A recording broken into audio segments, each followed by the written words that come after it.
Oke guys, welcome back to Daily Charting with Toshi, di mana kita akan daily chart your favorite cryptocurrencies. Oke, dalam 24 jam terakhir, Bitcoin terkoreksi dengan signifikan sebesar 4,52%. Dengan total market cap mencapai di 1,23 triliun US dollars.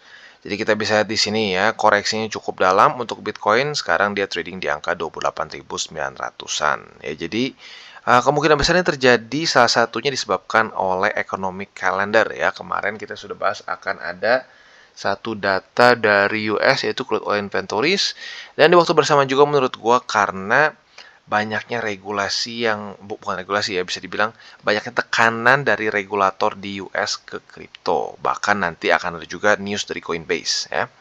Untuk Ethereum sendiri dia terkoreksi lebih signifikan sebesar 7,09% dalam 24 jam terakhir dan sekarang trading di angka 1951. Untuk BNB dia terkoreksi sebesar 4,18% di angka 330. Semoga ini bisa mulai berubah menjadi support, sebelumnya resisten di angka 330. Untuk XRP dia terkoreksi sebesar 5,87% di angka 49 sen. Cardano terkoreksi sebesar 4,61% di angka 41 sen. Lalu untuk Dogecoin dia terkoreksi sebesar 4,86% di angka 0,089. Dan yang terakhir, ada Polygon Matic, dia terkoreksi sebesar 7,11% dalam 24 jam terakhir. Dan sekarang dia trading di angka 1 dolar lebih 9 sen. Jadi overall kita bisa lihat pada hari ini semuanya cenderung kebakaran. Ya. Penyebabnya apa? Penyebabnya adalah ini, ya salah satunya tentunya ya, nggak cuma ini aja. Yaitu adalah data crude oil inventories. Sesuai dengan pembahasan kita, ini adalah bintang 3 kemarin ya untuk data US, maka biasanya akan bisa mempengaruhi market. Nah, kalau kita lihat ternyata dia 4,5 kali lah kalau kita hitung kasar, lebih besar dibandingkan dengan forecast. Nah, ini mungkin menjadi salah satu penyebabnya kenapa ya risk on asset cenderung drop. Ya, walaupun nggak semua, tapi cenderung drop, terutama untuk kripto. Nah, untuk kripto sendiri bisa dibilang nanti ada tambahan selling pressure-nya. Ya. Nah, tetapi sebelum kita masuk ke news-nya, kita akan bahas dulu mengenai yang hari ini. Untuk hari ini sendiri akan ada 3 lagi, jadi harus ekstra hati-hati, ada kemungkinan ekstra volatility lagi. Ya. Yang pertama akan keluar nanti jam setengah 8 malam, yaitu adalah data initial jobless claim. Yang kita perlu apa? Sedikit lebih tinggi daripada forecast, supaya apa? The Fed tidak meningkatkan interest rate dengan terlalu tinggi. Untuk Philadelphia Fed Manufacturing, ini sesuai dengan pembahasan kita kemarin, harapan kita dia lebih rendah daripada forecast. Dan untuk existing home sales, harapan kita juga dia lebih rendah daripada forecast. Ya, jadi kurang lebih seperti itu untuk hari ini ya. Ada 3 dan bisa dibilang 3 ini sangat penting dan mungkin bisa memperparah kondisi. Semoga saja sesuai dengan harapan kita ya. Karena kalau nggak sesuai dengan harapan kita, momentum bearishnya udah kebentuk ya. Nah, ini untuk hari ini. Untuk besok kalau kita lihat di sini data dari US itu akan ada nggak ada yang terlalu penting ya. Semua cenderung bintang 2. Jadi untuk hari ini fokus ke TA, besok mungkin hari ini fokus ke 3 data US, besok lebih fokus ke TA ya.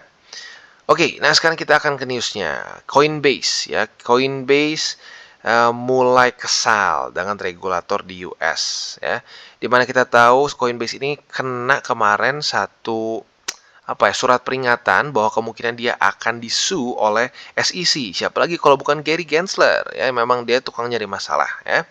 Nah, di sini bahkan CEO dari Coinbase yaitu Brian Armstrong ya, dia menyatakan bahwa kalau tidak ada kejelasan regulasi di US, Coinbase akan pindah dari US. Nah, ya dengan statement-statement seperti ini, lalu US yang menguat juga secara indeksnya ya. Jadi ya bisa dibilang ini salah satu penyebabnya kenapa kripto terutama koreksi dengan signifikan pada hari ini ya. Nah, kita tahu ya Coinbase ini adalah exchanger yang bisa dibilang salah satu terbesar, arguably terbesar di US ya. Nah, kita tahu juga bahwa dia satu-satunya ya exchanger yang di US yang basically dia itu sudah go public di sana. Nah, pertanyaannya apakah saat dia pindah ya, kalau dia pindah dari US, apakah dia akan cabut juga ya sahamnya atau gimana ya? Nah, ini tentunya membuat suatu ketidaktenangan lagi dalam dunia kripto ya. Nah, jadi kurang lebih seperti itu untuk news kita pada hari ini dan juga untuk economic calendar. Selanjutnya kita akan bahas ke TA-nya dan untuk TA-nya kita bisa lihat cukup berantakan ya. MA20 sayangnya gagal mempertahankan atau gagal menyelamatkan Bitcoin seperti di April awal kemarin ya, dimana kalau kita lihat di sini daerah demand akhirnya ketemu 20, beberapa hari mantul dan akhirnya pump ya.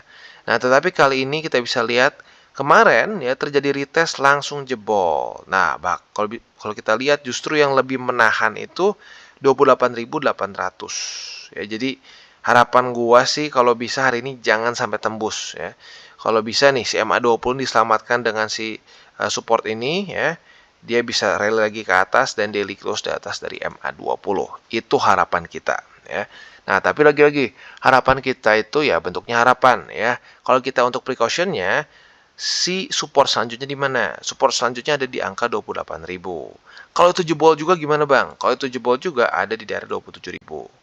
Tapi menurut gua ya, yang ekstra kuat ya dibandingkan dengan 28.000 itu sebenarnya daerah 27.000. Jadi PR-nya sih ya gue berharapnya jangan sampai tembus 28.800. Tapi kalau jebol masih ada dua ini.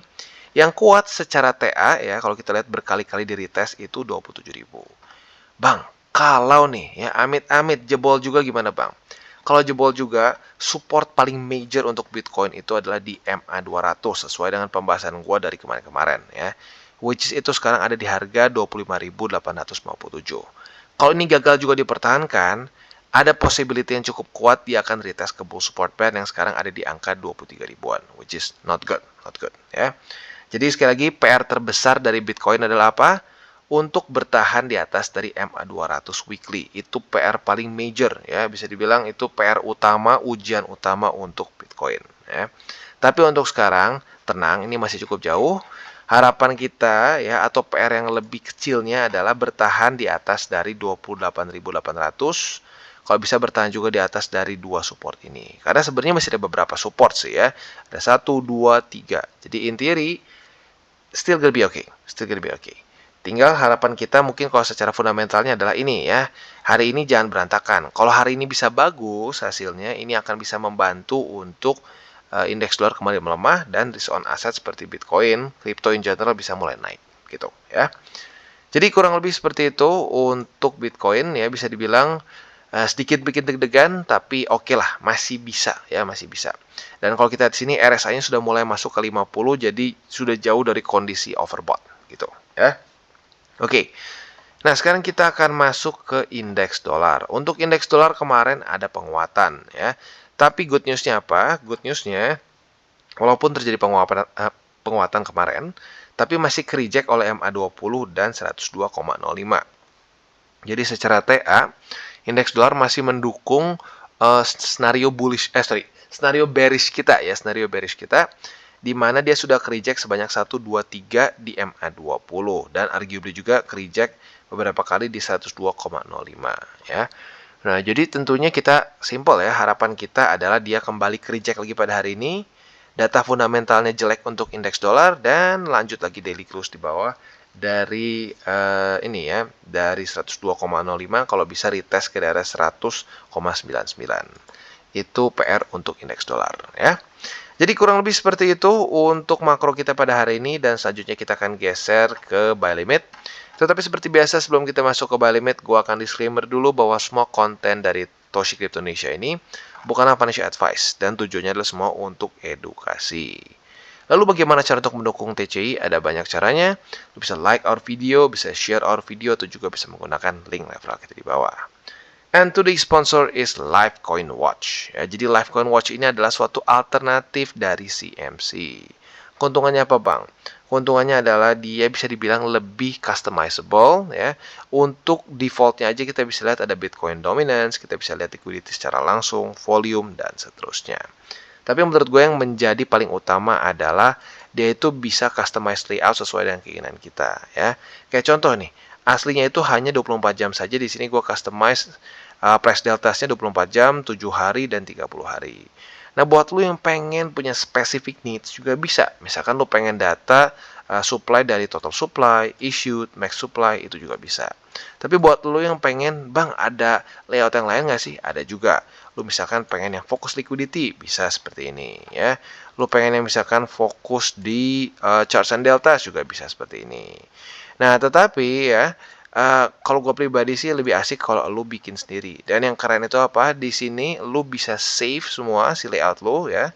Dan nanti dengan lu bikin akun di sini langsung kebuka lagi customize layout lu. Dan ini semua gratis ya karena di sini tidak ada berbayar sama sekali. Jadi kurang lebih seperti itu dan kita akan lanjut ke buy limit kita. Oke, dan untuk Bitcoin kita bisa di sini ya. Buy limit pertama berarti ya ini kan udah tembus dari kemarin ya. Buy limit pertama sudah tembus.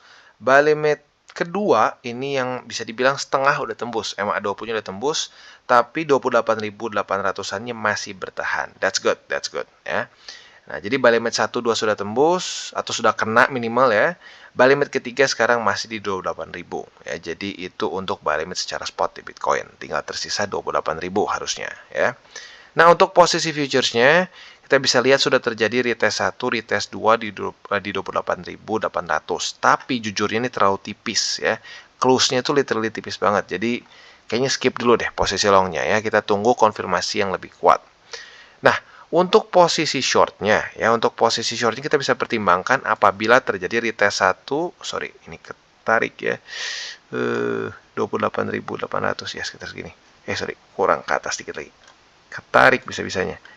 Oke, nah untuk si posisi shortnya apabila terjadi retest 1, retest 2 di EMA20, kita bisa buka posisi short dengan target TP kita yang paling konservatif di 28.800 ya.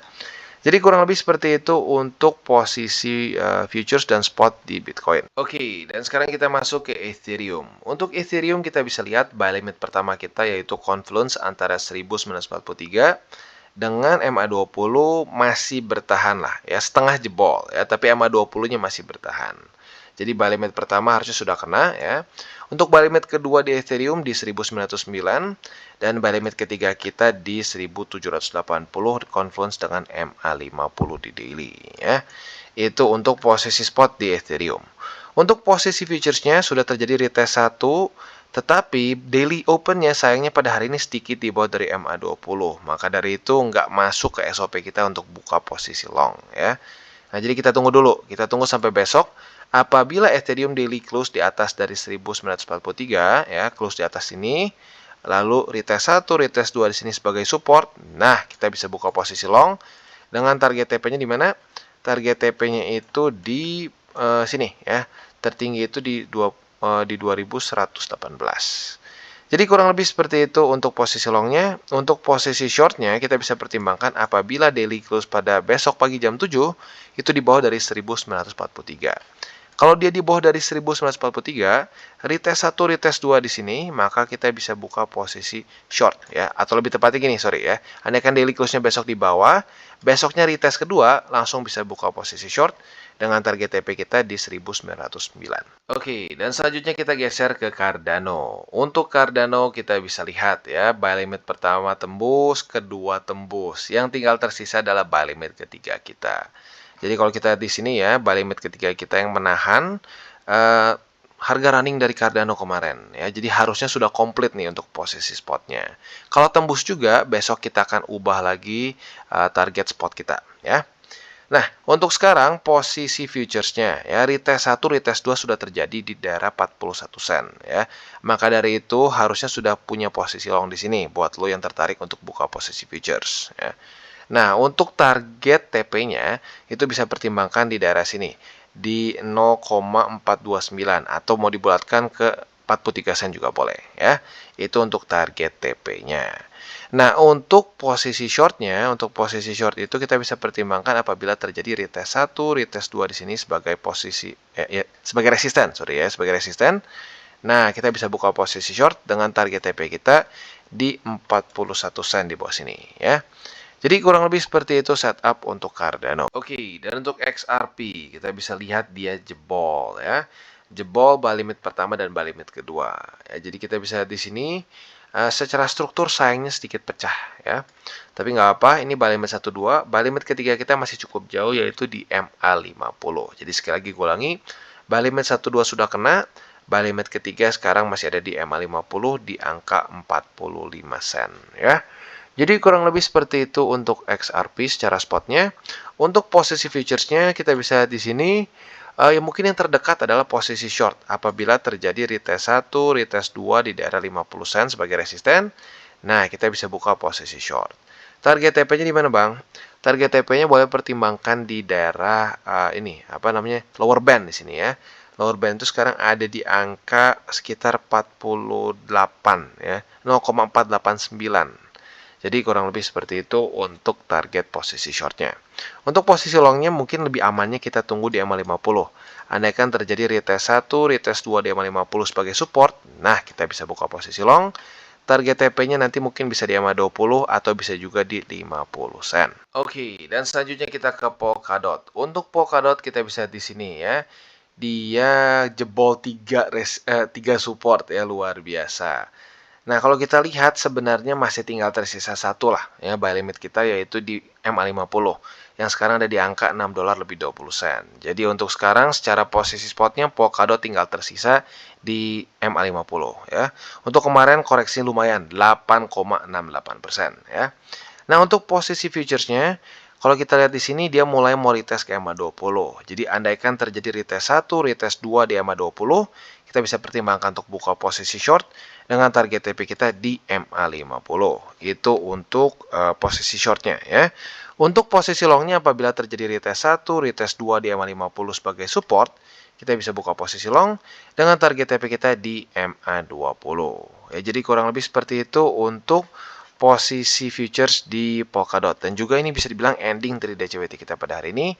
Sekali lagi gue ingatkan, hati-hati ya, malam ini akan keluar beberapa data penting, mulai dari initial jobless claim, lalu juga ada Philadelphia Fed Manufacturing Index, dan seterusnya. Ini akan keluar mulai dari setengah 8, paling malam itu akan keluar jam 9 malam. Jadi buat lo yang punya posisi futures, mau tutup duluan juga boleh ya.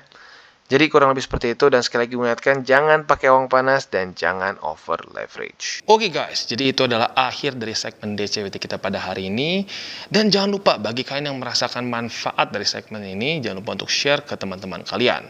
Dan apabila lu pengen mensupport channel kita, ya TCI, jangan lupa untuk menggunakan link referral kita di bawah. Nggak wajib ya, tetapi apabila lu menggunakan link referral kita di bawah, ada macam-macam ya, dari Bybit, Huobi, Maxi, toko kripto, dan banyak lagi ya. Ya, walaupun nggak wajib, tapi kalau menggunakan link referral kita, lu secara langsung membantu perkembangan dari TCI. Dan satu lagi, jangan lupa juga untuk join Telegram group kita, di mana kita bisa ngobrol-ngobrol santai mengenai dunia cryptocurrency secara dua arah.